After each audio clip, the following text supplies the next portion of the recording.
Welcome to Buffalo Sports Talk, New York. And yes, I should have been on yesterday for this, but I am on today, and it's a little less than 24 hours since this happened. So we're into the 24-hour span still. And the Knicks have fired and let go of Tom Thibodeau. It came kind of as a surprise to me. I knew fans were up in the air with him. I know some fans can't stand him. Some fans like him. They think he's done a good enough job. Probably the best coach they've had since probably Jeff Van Gundy was there. Now it's time to figure out what they do next, the head coach. I can sit there and tell you some of the candidates that I've heard. And then I can tell you what I would go with. But the names that I've heard is obviously an assistant who I think moved over to Cleveland as an assistant. He was an assistant here before, and that's Johnny Bryan. So I've heard that name. Let's see, I've heard Jeff Van Gundy. I've heard Jay Wright. I've heard Mike Malone, who just got let go by Denver. Let's see, who else have I heard? And I've heard a few other names. I, myself, would try to pry Jay Wright out. That would be my number one. I would try to pry him out of there and try to get him to come out of retirement and come to the NBA. The Lakers were this close last offseason, and he almost did it, other than it was West Coast, and his family is from the East Coast. So that might just be the key to get him to come out. Now, I've heard other people sit there and say that they don't think that he will. They think that he's happy where he is and what he's doing. But I don't know. The money that the Knicks could throw at him, I mean, 15, 20 million, how do you say no to that? I mean, that's a year. I mean, that would be hard to say no to. There are other names that I would go after would be Danny Hurley. I know a lot of people say that he would burn out pretty quickly, and that just wouldn't work. But I, again, like Danny Hurley, and I think it would work. And then there's another name I've heard, and that's Calipari. And he's with St. John's right now. So it would take a lot of money to get him to come out of college, and he's already done NBA. Then there's the obvious names like Mike Malone, Jeff Van Gundy. So I guess if I had a list of names, I would go with those. At least I would go. I don't know about Calipari because it would really take a lot.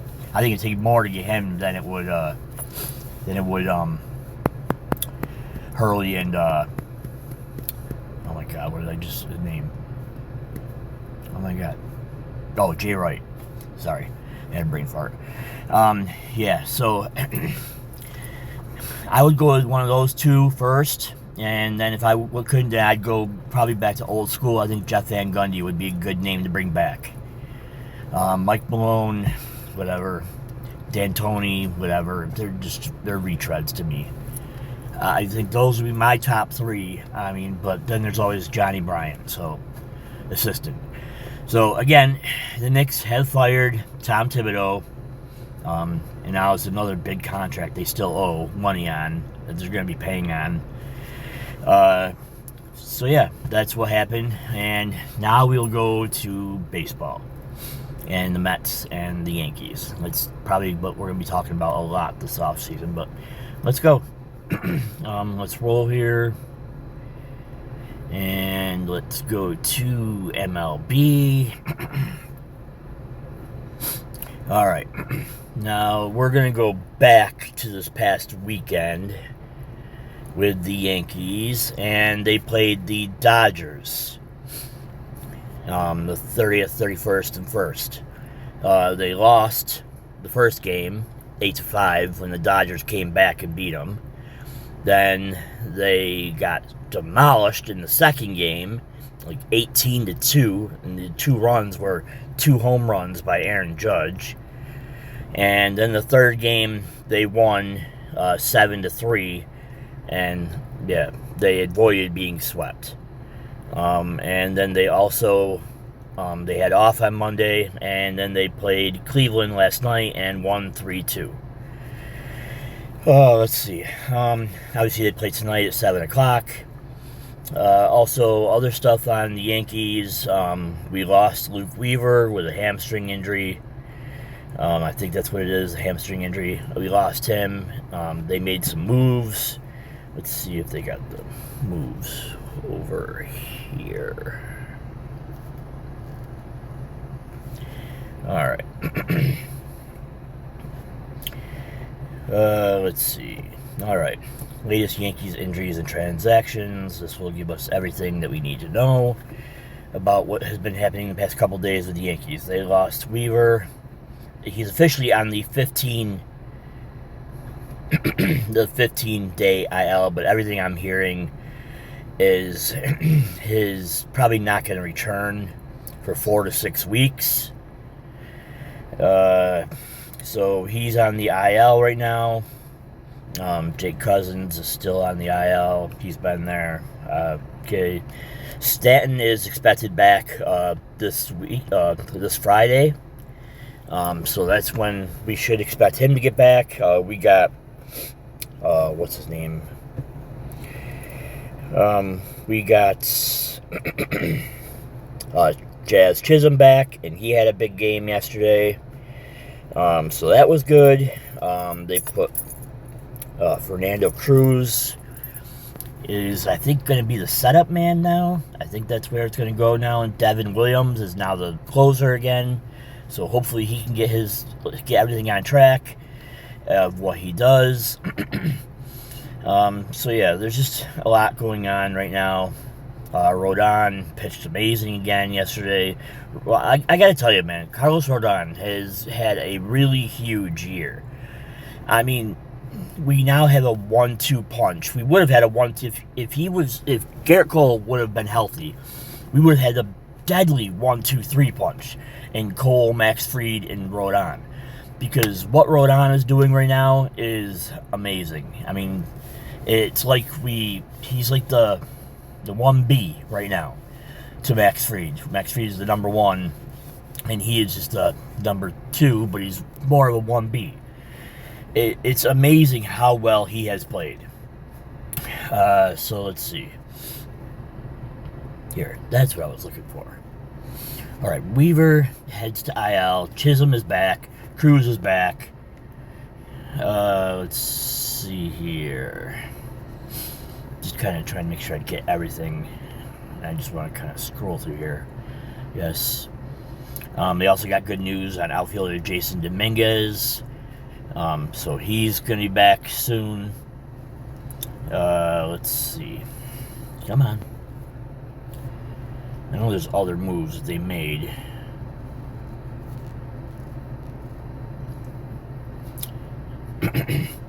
Also, the Yankees also recalled right-hander Yerry De Los Santos from AAA to the big leagues. So that's another thing that they did.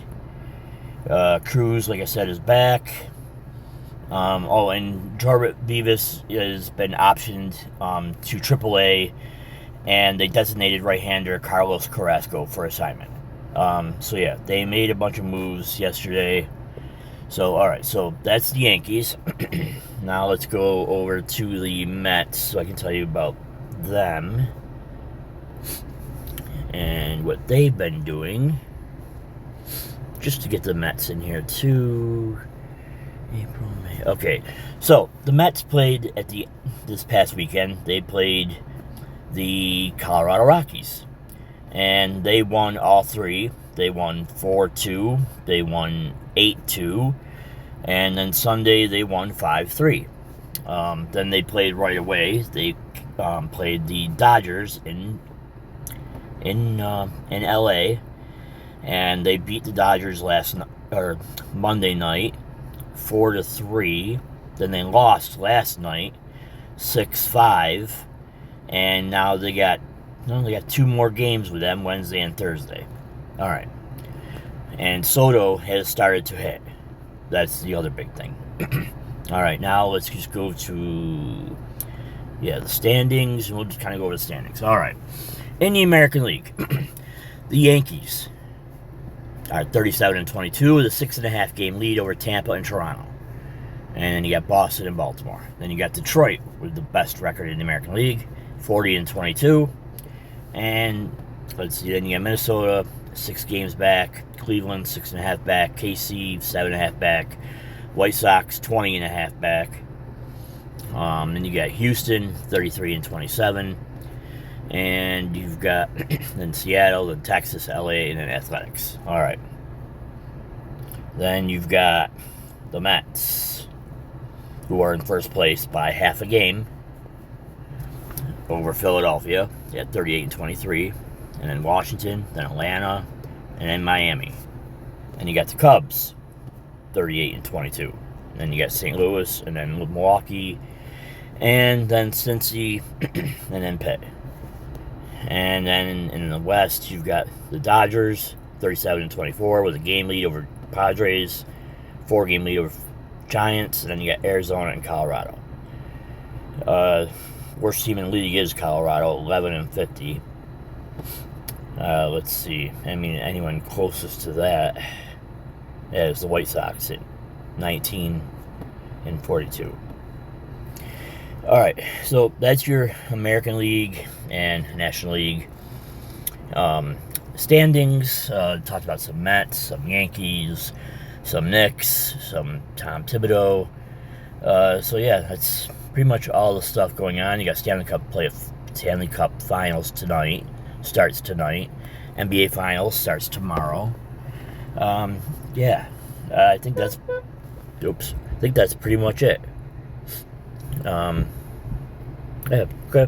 Yeah, that's it. So this is Buffalo Sports Talk New York. Hope you all have a great day. I'm your host, Matthew Polizzi. Hope you enjoy your day. See ya.